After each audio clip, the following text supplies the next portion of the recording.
when my hips were really tight and I couldn't feel my right glute unless, so the band's gonna add a little bit more glute engagement. I wish somebody would have told me to invest more time in improving the flexibility of the front of my hip. When we spend a considerable amount of time like this, our hip flexors and quads become short and tight. So when we do movement like this, our tight hip flexors and quads prevent us from getting full hip extension. And that's what we need for that maximum glute squeeze. So this is what I did to get my right glute firing without using a mini band. I worked on improving my joint capsular space with these seated figure 4 stretches, crossing one ankle over the opposite knee, angling my pelvis towards that knee, tilting my pelvis forward until I feel the stretch right here. I worked on improving the strength and flexibility of my hip flexors with wall referenced long lunges, driving my heel into the wall, keeping my knee straight and my glute engaged, bending that front knee only as far as I can while keeping this glute engaged and holding this position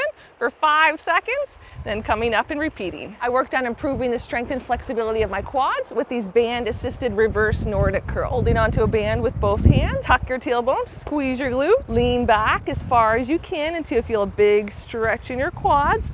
Hold this position for 5 seconds, come back up to the start and repeat. And lastly, I worked on isolating the glutes with single leg hip lifts, starting with one leg in the air.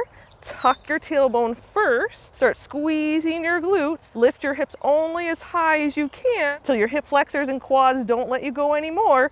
Hold this position for 5 seconds, lower down and repeat. Gonna give this routine a try? Comment with a yes.